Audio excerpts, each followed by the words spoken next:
मरे अनहद भी मर जाए, सुरत समाए शब्द में और वाको काल ना खाए। तो हमारा वास कहां हुआ? शब्द में। सुरत समाए शब्द में। तो शब्द क्या है? हमारा निज स्वरूप।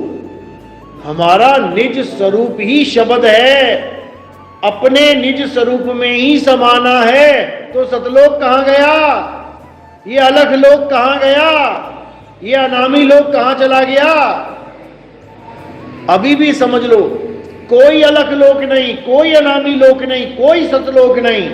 हमारा निज स्वरूप ही शब्द लोक है, सत्य लोक है। साहिब समझा रहे हैं बोध सागर में। अरे लोक अलोक शब्द है भाई, और जिन जाना तिन संशय जाई। कि अगर तुम सतलोक जाना चाहते हो तो तुम्हें शब्द गुरु की शरण में जाना चाहिए।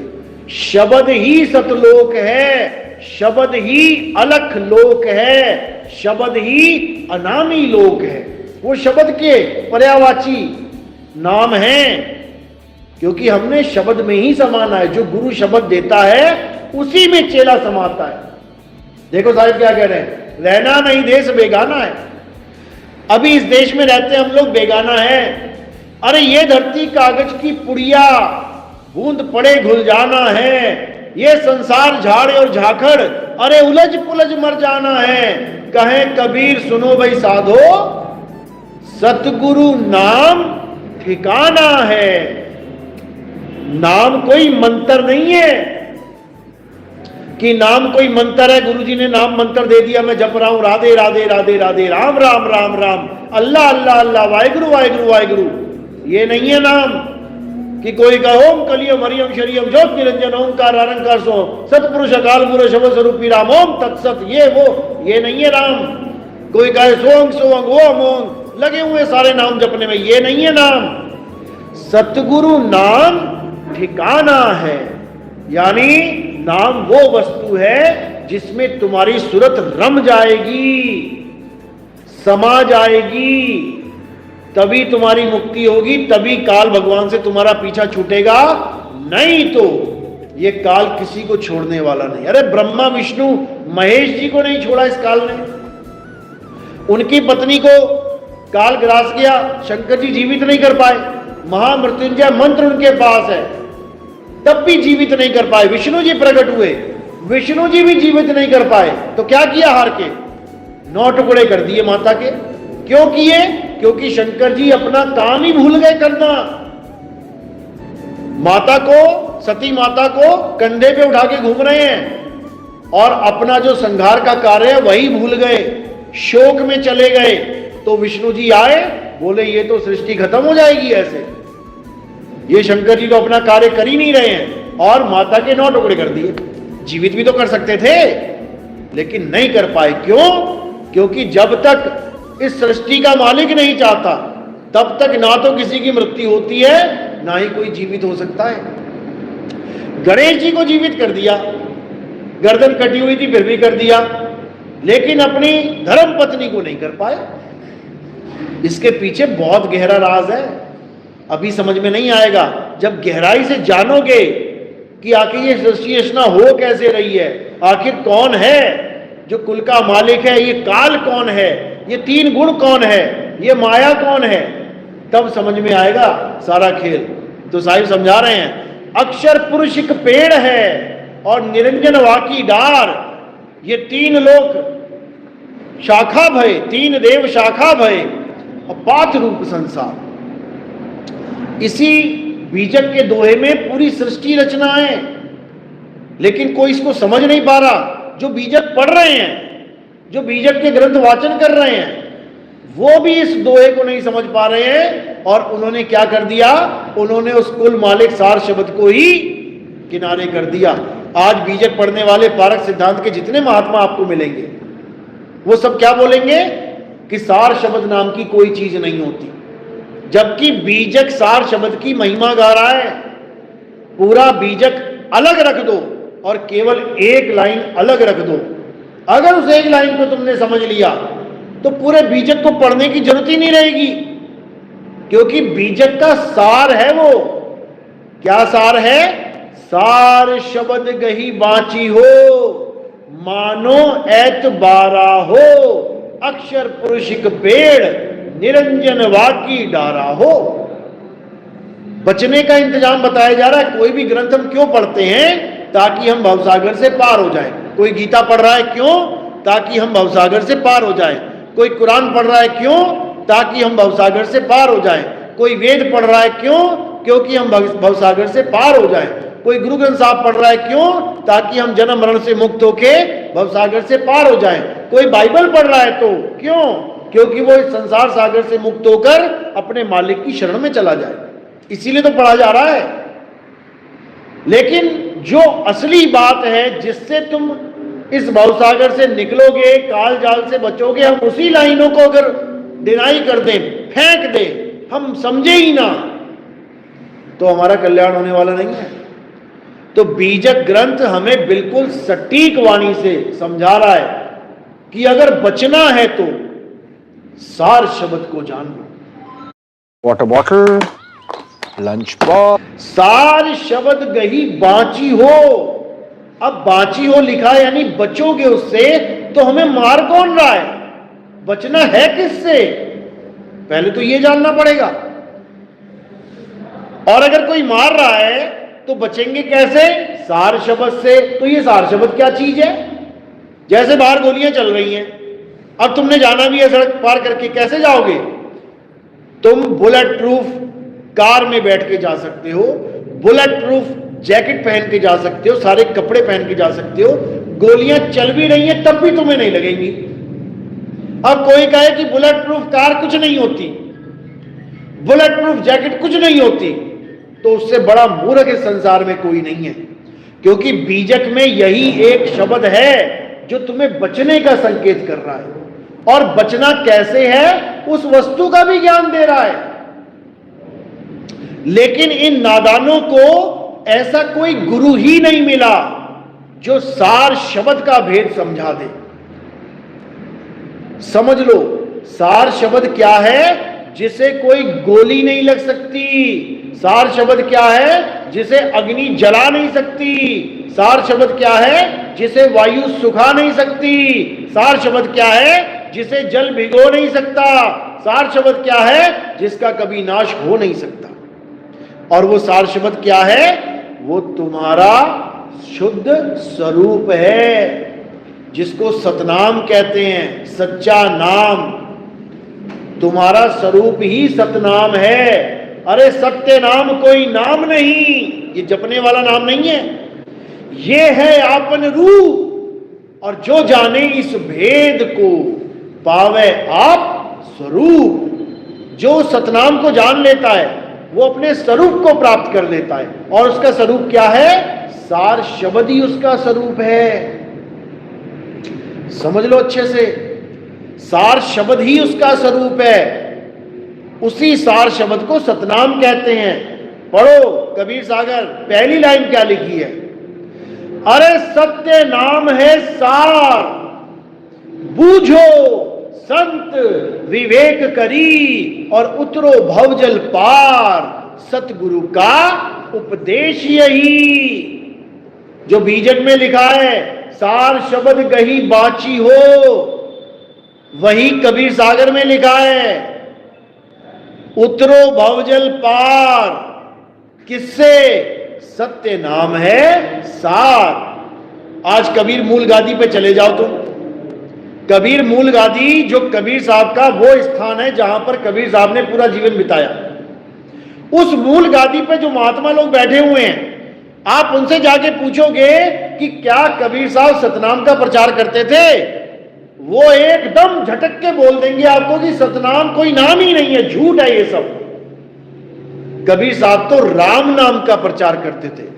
उन्होंने जो कबीर मंदिर बना रखे हैं वहां पर सतनाम नहीं लिखा हुआ है, वहां पर राम राम राम राम चारों तरफ प्लेट लगा रखी है राम नाम की। राम राम का प्रचार चल रहा है वहां पे। और राम नाम क्या है? अरे 52 अक्षरी नाम है, ये इंसानों के द्वारा बनाया गया नाम है। ये काखा गा आ ई ई ये ना होता तो राम का रा कहां से आता, मां का मां कहां से आता? नहीं समझ में आ रहा है। बिल्कुल घोर विरोधी हुए पड़े हैं सतनाम के। कहते हैं सतनाम कोई नाम ही नहीं है, ये सब कबीर साहब के साथ झूठ जोड़ दिया गया। अरे बाबा नानक बोलते थे सतनाम वाहेगुरु, सतनाम वाहेगुरु। आज भी गुरुद्वारों पे सतनाम वाहेगुरु लिखा है, तो इसका मतलब वो भी झूठे हो गए क्या? अरे जो भी संत आज तक आया है उसने सतनाम की ही महिमा गाई है। आप घासीदास देखो छत्तीसगढ़ में, वहां पर प्रचार ही जय सतनाम का चलता है। और सतनाम को वो कोई मंत्र नहीं बोलते, क्या कहते हैं? सतनाम पिताजी। सतनाम को पिता कहते हैं कि सतनाम हमारे पिताजी हैं। पिता कौन है? परम पिता परमात्मा, वो सार शब्द रूपी परमात्मा हम सब जीवों का पिता है। अब ये जीव उस सार शब्द से जुदा हो गया है, इसलिए धक्के खा रहा है अमर। इस जीव को कोई मार नहीं सकता। ईश्वर अंश जीव अविनाशी, लेकिन अविनाशी होके इसको पत्थरों की पूजा में लगा दिया। अविनाशी को नदियों में छलांगे मारने में लगा दिया कि तुम्हारे पाप कर्म खत्म हो जाएंगे। अविनाशी को मंत्र जपने में लगा दिया, राधे राधे, राम राम, अल्लाह अल्लाह, वाहेगुरु, कबीर कबीर, सतनाम सतनाम। अविनाशी को 52 अक्षरों में उलझा दिया। लेकिन कोई गुरु ऐसा नहीं मिला जो उस अविनाशी को उसका सत्य स्वरूप बता दे, उसका सत्य स्वरूप लखा दे, और ये सब माया का जाल छुड़वा दे, ये 52 अक्षरों का जाल छुड़वा दे। इसीलिए साहिब ने बोला, मदन साहिब की वाणी है जो आज बहुत से लोग नानक साहब की वाणी बोल के अपने ग्रंथों में छाप देते हैं। ये मदन साहिब की वाणी है, सोई गुरु पूरा कहावे, जो 2 अक्षर का भेद बतावे, एक छुड़ावे एक लखावे, तब प्राणी निज घर को जावे। यानी सच्चा गुरु, पूरा गुरु, कामिल मुर्शद, ये कौन है? जो 2 अक्षर का भेद बतावे। वो 2 अक्षर कौन से हैं? एक इंसानों के द्वारा बनाए गए अक्षर हैं, हिंदी के, पंजाबी के, उर्दू के, फारसी के, जर्मन, इटालियन, फ्रेंच, कंबोडियन, पता नहीं कितने देश और कितनी भाषाएं हैं, पता नहीं कितने देश और कितनी भाषाएं हैं। और एक अक्षर कौन सा है? वो आदि अक्षर, जिसको हम सार शब्द कहते हैं, जो किसी इंसान के द्वारा बनाया हुआ शब्द नहीं है। उस आदि अक्षर का लखाव करा दे। वाणी में समझा रहे हैं कि 52 अक्षर जीव आधारा। इंसान ने जो शब्द बनाए हैं, अक्षर बनाए हैं, वो जीव के आधार से चलते हैं। तुम्हारी कोई जीव काट दे, तुम्हारे जीवन से सारे अक्षर लघु चक्कर हो जाएंगे, सब खत्म। गूंगे की भाषा देख लो कैसी होती है, अब वही भाषा चलेगी। तो कह रहे 52 अक्षर जीव आधारा, आदि अक्षर जीभ्या से न्यारा। जो आदि अक्षर है, जीभ्या से न्यारा है, वही सार शब्द है। तो सच्चा गुरु क्या करता है? सोई गुरु पूरा कहावे, 2 अक्षर का भेद बतावे, एक छुड़ावे। ये 52 अक्षरों को छुड़वा देगा। एक लखावे, उस आदि अक्षर, उस आत्म स्वरूप, उस सत्य तत्व का लखाव करा देगा, उस निअक्षर निज नाम का लखाव कराएगा। तब प्राणी निज घर को जावे, तब प्राणी अपने निज घर यानी अपने सत्य स्वरूप में समा जाएगा।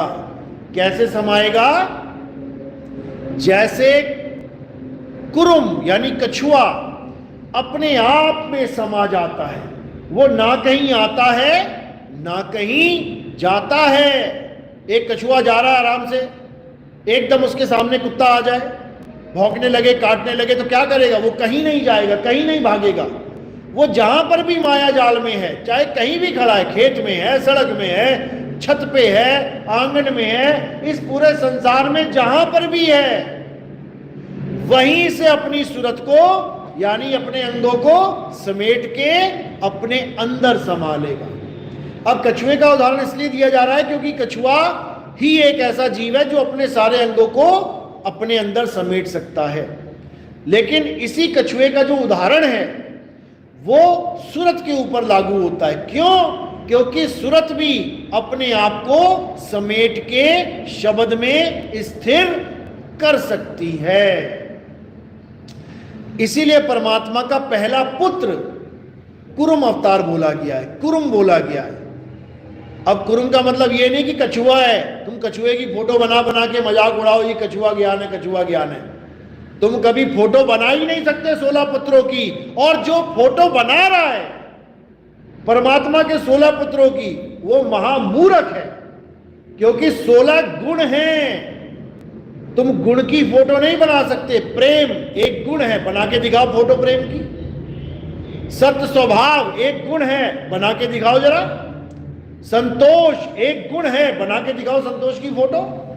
धीरज एक गुण है, दया एक गुण है। तुम 16 गुणों की फोटो नहीं बना सकते, क्योंकि वो गुण हैं, ये तुम्हारे अपने गुण हैं। इन गुणों को भूल के तुम अपने एक मन रूपी गुण को अपने ऊपर लाद के बैठे हो।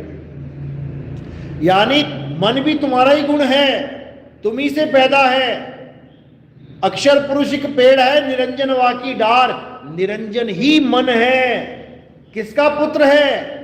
अक्षर पुरुष एक पेड़ का पुत्र है। अक्षर पुरुष कौन है? ये अविनाशी सुरता को अक्षर पुरुष कहते हैं। और इसका भी बाप कौन है? नी अक्षर पुरुष है। नी अक्षर अक्षर भया, अक्षर कीना प्रकाश, अक्षर से मन उपजा, सुनो संत धर्मदास, मन से माया उपजी। सारी लाइन समझा रहे हैं। माया त्रिगुण रूप और 5 तत्व के महल में ये बांधा सकल स्वरूप। ये पूरी सृष्टि रचना है। इस मन को पैदा करने वाला कौन है? अक्षर पुरुष। ये सुरता ही मन को पैदा करती है। और मन आगे क्या करता है? मन माया को पैदा करके 3 गुणों को पैदा कर देता है, यानी सारी संरचना बना देता है। एक पल में तुम इस शरीर से छोड़ निकलते हो, दूसरा शरीर धारण करवा देता है साथ के साथ। जैसे तुम सोने जाते हो, जैसे ही तुम्हारा ध्यान इस शरीर से हटा, कहां चले गए? सूक्ष्म शरीर में चले गए। अब पता नहीं किस राजमहल में, किस नदी के किनारे, किस हवाई जहाज में, किस कार में बैठ के तुम सपने में अपने आप को देख रहे हो, मैं टहल रहा हूं, घूम रहे हो।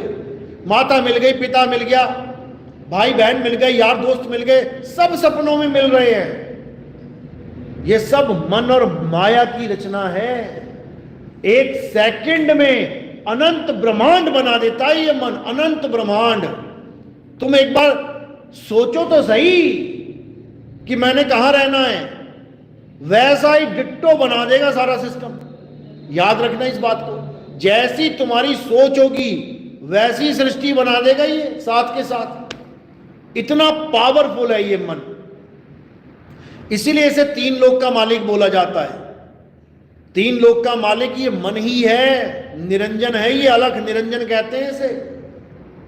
बाकी तो इसकी खेती है। ये जितने बच्चे बूढ़े तुम्हें दिख रहे हैं ये खेती हैं। जैसे गाजर मूली बो रखी है जमीन में, जिसने बोई है आता है, कभी भी उखाड़ के खा जाता है। इसलिए साहिब ने बोला है 3 लोक एक जेल है और पाप पुण्य 2 जाल, सारा जग भोजन बना खाने वाला काल। ये काल भगवान है जो किसी को नहीं बख्शता। कौन बख्शा जाएगा? केवल वो बख्शा जाएगा जो कबीर साहब की बात को समझ लेगा। क्या कह रहे हैं? अरे बचना चाहो काल जाल से तो चीनो शब्द हमारा, और कहे कबीर अमर कर राखूं जो निज होए हमारा। अगर कोई मेरा निज यानी निजी यानी 100% मेरा हो गया, कहते हैं उसको मैं बचाऊंगा, मैं रक्षा करूंगा। और कैसे रक्षा करेंगे? ऐसे नहीं कि तुम सोच रहे हो कि मैं कुएं में गिर जाऊंगा तो कबीर साहब आके मुझे कुएं से निकालेंगे। ऐसे रक्षा नहीं करते कि मुझे 4 लोग मार रहे हैं और कबीर साहब बीच में आ जाएंगे और मुझे बचा लेंगे। वही हुआ था हिसार में, वो हरियाणा में। सब लोग सोच रहे थे कि हम पुलिस वालों के सामने खड़े हैं, हम लड़ेंगे झगड़ेंगे, कबीर साहब बीच में आके बचा लेंगे। कबीर साहब ने नहीं बचाया, मार मार के लट जेलें भर दी, 1000 बंदों को देशद्रोह का केस लग गया इन अज्ञानियों की वजह से, क्योंकि इनको पता ही नहीं है कि कबीर साहब बचाते हैं तो कैसे बचाते हैं। इनको तरीका ही नहीं पता है कि कबीर साहब अगर तुम्हें बचाएंगे तो कैसे बचाएंगे। आज सब लगा के बैठे हैं कि परमात्मा बचाएंगे। अरे परमात्मा कैसे बचाएंगे? तुम ट्रेन के आगे खड़े हो जाओ, तुम्हारा पूरा विश्वास है परमात्मा पे, देखता हूं कैसे बचाएंगे। क्या वो ट्रेन रोक देंगे आके? कभी नहीं रोकेंगे। वो कैसे बचाते हैं काल से, हमें यही नहीं पता है। तो साहिब खुद समझा रहे हैं कि मैं कैसे बचाता हूं। क्या कह रहे हैं? अरे लोह चुंबक की प्रीत ज्यों लोह को लेती उठाए, ऐसा शब्द कबीर का काल से लेत छुड़ाए। ये है वो असली तरीका, ये है वो असली प्रोसेस, ये है वो असली विधि जिसके द्वारा कबीर साहब जीवों को बचाते हैं काल के जाल से। ऐसा नहीं होगा कि तुम्हारे लिए कबीर साहब वहां पे इंसान बन के आ जाएं, ऐसा नहीं होता। कई आए कई गए। बचाते कैसे हैं? जैसे लोहे को चुंबक बचाती है, चुंबक बचाएगी लोहे को, यानी ऐसा खींचेगा कि लोहा उड़ता हुआ जाएगा, विहंगम चाल से जाएगा और चुंबक पे लग जाएगा जाके। अब चुंबक से लोहा अलग हो जाए, इतनी औकात नहीं लोहे की, याद रखना। उसकी इतनी औकात नहीं है कि वो अलग हो जाए, वो तो समा गया, वो तो सरेंडर हो गया। तो कह रहे हैं नानक साहब, अरे तोड़ी ना टूटे, छोड़ी ना छूटे, ऐसी माधो खींच तनी और मौलालन सो प्रीत बनी। कहते हैं मैं तोड़ी ना टूटे, छोड़ी ना, मैं समझ ही नहीं सकता अब कि इसको छुड़ाऊं कैसे, मैं जान ही नहीं सकता कि इस बंधन को तोड़ूं कैसे, अब ये ना टूटता। इसी को बोला है कि नाम खुमारी नान का और चढ़ी रहे दिन रात। ये उसको नहीं बोला है जो लोग सोच रहे हैं कि ऐसे हो जाएगा वैसे हो जाएगा। ये उस खिंचाव को बोला गया है कि उस आनंद में, उस परमात्मा के खिंचाव में मैं 24 घंटे रम रहा हूं। मैं क्या बोलूं, संसार में रहता हुआ भी वो मुझे खींच के रखा है उसने मुझे। इसी को कहते हैं प्रेम की जेवड़ी। अरे कबीर कूकर राम का, मोतिया मेरा नाव, और गले प्रेम की जेवड़ी, जहां खींचे तहां जाऊं। यानी मेरे गले में जो डोर बांध दी है उसने, अब मेरा बस नहीं चलता कि डोर बंधी हुई है और मैं अपने मन से कहीं भी जा रहा हूं। अब जो डोर बंधी हुई है वो डोर के द्वारा मैं खींचा चला जा रहा हूं। अब मेरी अपनी कोई इच्छा, मेरी अपनी कोई हैसियत, मेरा अपना कोई रुतबा रह ही नहीं गया, मैं तो कूकर बन गया मालिक का। लेकिन लोग इसको नहीं समझ पाते। लोग क्या कर रहे हैं? लोग अपने मनमाना आचरण, अपने मन की कही, अपने मन के द्वारा फैले हुए भरम जाल में फंसे पड़े हैं। कोई समझने की कोशिश ही नहीं कर रहा है। सब अपने मन को गुरु बना के बैठे हैं। क्यों? क्योंकि आजकल ट्रेंड चला हुआ है, YouTube में से 4, 5, 10 सत्संग सुनो महात्माओं के और उसके बाद अपना YouTube चैनल बना के बैठ जाओ। आजकल ये ट्रेंड चला हुआ है और ये ट्रेंड चलना ही था, क्योंकि कुरान पाक में भी लिखा है, हदीसों में लिखा है कि जब वो आखिरी पैगंबर यानी आखिरी ज्ञान इस दुनिया में आएगा। पैगंबर का मतलब क्या होता है? अंबर से पैगाम आना, यानी आसमान से फरमान आना। इसीलिए कुरान को आसमानी किताब बोला जाता है कि वो धरती पे नहीं लिखी गई है, वो आसमान से आई है। तो जो आसमान से कोई पैगाम आता है और उसको कोई देता है तो उसको पैगंबर कहते हैं, पैगंबर। तो ये हदीसों में लिखा है कि जब वो असली ज्ञान आएगा उस समय इतने गुरु बन के बैठे होंगे, इतने लोग ज्ञान दे रहे होंगे कि तुम्हें समझ में ही नहीं आएगा कि असली कौन है नकली कौन है। ये दर्ज है वहां पे कि इतने गुरु बन के बैठ जाएंगे लोग कि तुम्हारी बुद्धि चकरा जाएगी। क्यों? क्योंकि यही दज्जाल का खेल है, ये काल भगवान का खेल है कि सत्य के सामने असत्य रूपी पौंड्रक हजारों खड़े कर देगा। कृष्ण जी एक थे ना, लेकिन बिल्कुल डिट्टो पौंड्रक बना बैठा था कृष्ण। उसने भी 4 हाथ डेवलप कर लिए थे, 2 नकली लगा लिए थे।